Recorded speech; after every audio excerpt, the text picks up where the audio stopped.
વડોદરા શહેરના વાઘોડિયા રોડ કલાદર્શન 4 રસ્તા નજીક પ્રધાનમંત્રી આવાસ યોજનાના લાભાર્થીઓને 7 વર્ષ ઉંમરનો સમય થયા છતાં મકાનો ફાળવવામાં આવ્યા નથી અને 70-80 પરિવારો ચોમાસામાં ફૂટપાથ ઉપર રહેવા મજબૂર, સમયસર ભાડું પણ ચૂકવવામાં આવતું નથી અને જ્યારે ભાડા માટે આંદોલન કરે છે ત્યારે માત્ર ₹2000 ભાડા પેટે આપવામાં આવે છે।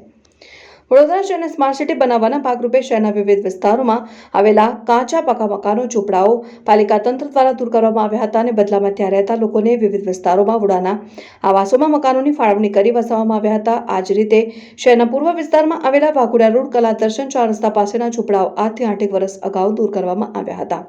અહીં 70 ઉપરાંત પરિવારો વસવાટ કરતા હતા અને તેઓને નજીકના વડાના આવાસના મકાનોમાં 18 મહિનામાં જ મકાનોની ફાળવણી કરવાના વાયદા પાલિકા તંત્ર દ્વારા આપવામાં આવ્યા હતા અને સાથે જ આ સમયગાળા દરમિયાન લાભાર્થીઓને ભાડું ચૂકવવા માટે પાલિકા તંત્ર દ્વારા લાભાર્થીઓને ફોટો સાથેનો પત્ર પણ બનાવી આપ્યો હતો, પરંતુ આજે 7 વર્ષ ઉપરાંતનો સમય વીતી ગયો છે છતાં લાભાર્થીઓને આવાસોની ફાળવણી કરવામાં આવી નથી। કલાદર્શન 4 રસ્તા નજીક મહાવીર હોસ્પિટલની આગળ જ પ્રધાનમંત્રી આવાસ યોજનાના મકાનો આવેલા છે। અહીંના લાભાર્થીઓને રેગ્યુલર ભાડું પણ ચૂકવવામાં આવતું ન હોવાના આક્ષેપો સ્થાનિકોએ કર્યા હતા। મધુનગર અને ગુરુકુલ અમારા છાપરા પાડી લાગે 7-8 વર્ષ થઈ ગયા, પણ અમને ભાડું બી નથી આપતા અને અમને કોઈ મકાન બી નથી મળતા। આ પ્રમાણે અમારે બધી સમસ્યા છે। અમે ફૂટપાથ પર નાના નાના છોકરા લઈને પડી રહીએ છીએ। અમારે કોઈ વ્યવસ્થા નથી। અમારે ખાવા પીવાના એક તો ફાંફા હોય, અમારા મજૂર ધંધા ચાલતા ના હોય અને આ લોકો અમને અમારું કોઈ સાંભળતા નથી। તમને ભાડા કેટલા ટાઈમથી નથી મળ્યા? 2-2.5 વર્ષથી અમને ભાડા નથી આપતા, પણ શું છે કે આપે છે તો ₹2000 આપે અમને, જ્યારે અમે જઈએ ત્યારે ₹2000 અમને આપે છે। હવે 2000 અમારે ખાવું પીવું ભાડું ભરવું શું કરવાનું?